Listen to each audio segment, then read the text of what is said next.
Let me start by asking you a question, just for the show of hands. Who has an iPhone? Who has an Android phone? Who has a BlackBerry? Who will admit in public to having a BlackBerry?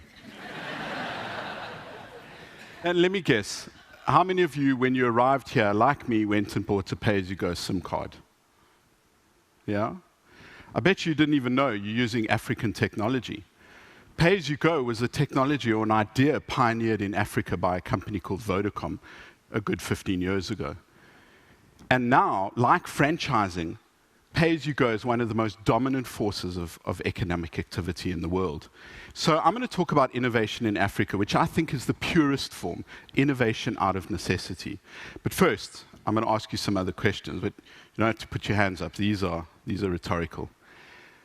Why did Nikola Tesla have to invent the alternating current that powers the lights in this building or the city that we're in? Why did Henry Ford have to invent the production line to produce these Fords that came in anything as long as they were black?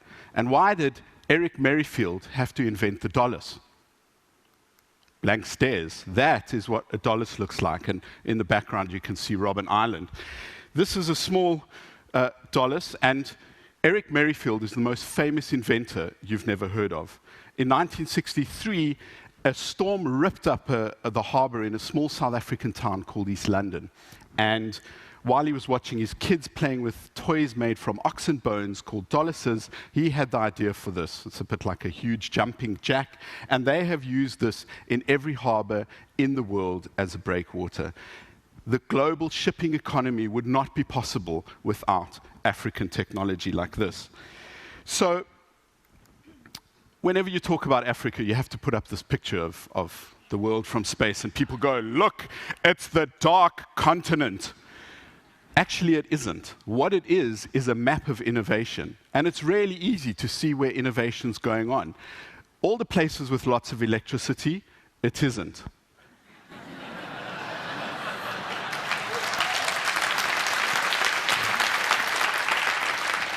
And the reason it isn't is because everybody's watching television or playing Angry Birds. So, where it's happening is in Africa. Now, this is real innovation, not the way people have expropriated the word to talk about launching new products. This is real innovation, and I define it as problem solving. People are solving real problems in Africa. Why? Because we have to, because we have real problems. And when we solve real problems for people, we solve them for the rest of the world at the same time. So, in California, everybody's really excited about a little square of plastic that you plug into a phone and you can swipe your credit card, and people say, we've liberated the credit card from the point of sale terminal. Fantastic. Why do you even need a credit card? In Africa, we've been doing that for years, and we've been doing it on phones like this. This is a picture I took at a place called Kitengela, about an hour south of Nairobi. And the thing that's so remarkable about the payment system that's been pioneered in Africa called M-Pesa is that it works on phones like this. It works on every single phone possible because it uses SMS. You can pay bills with it, you can buy your groceries, you can pay your kids' school fees, and I'm told you can even bribe customs officials. Something like $25 million a day is transacted through M-Pesa. 40% of Kenya's GDP moves through M-Pesa using phones like this. And you think this is just a feature phone. Actually, it's the smartphone of Africa. It's also a radio, and it's also a torch, and more than anything else, it has really superb battery life. Why? Because that's what we need. We have really severe energy problems in Africa. By the way, you can update Facebook and send Gmail from a phone like this. So we have found a way to use the available technology to send money via M-Pesa, which is a bit like a check system for the mobile age.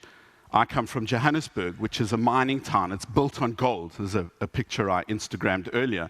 And the difference today is that the gold of today is mobile. If you think about the railroad system in North America and how that worked, first came the infrastructure, then came the industry around it. The brothels, it's a bit like the internet today, right? And everything else that worked with it. bars, saloons, etc.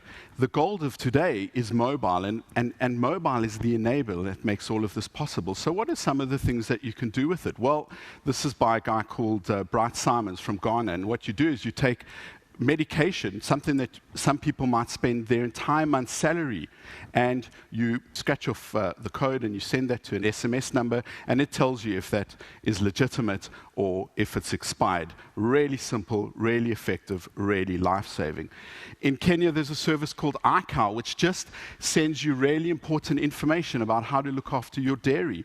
The dairy business in Kenya is a $463 million business.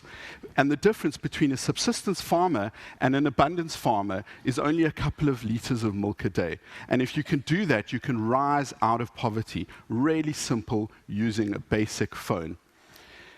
If we don't have electricity, no problem. We'll just make it out of old bicycle parts using a windmill, as William Kamwamba did.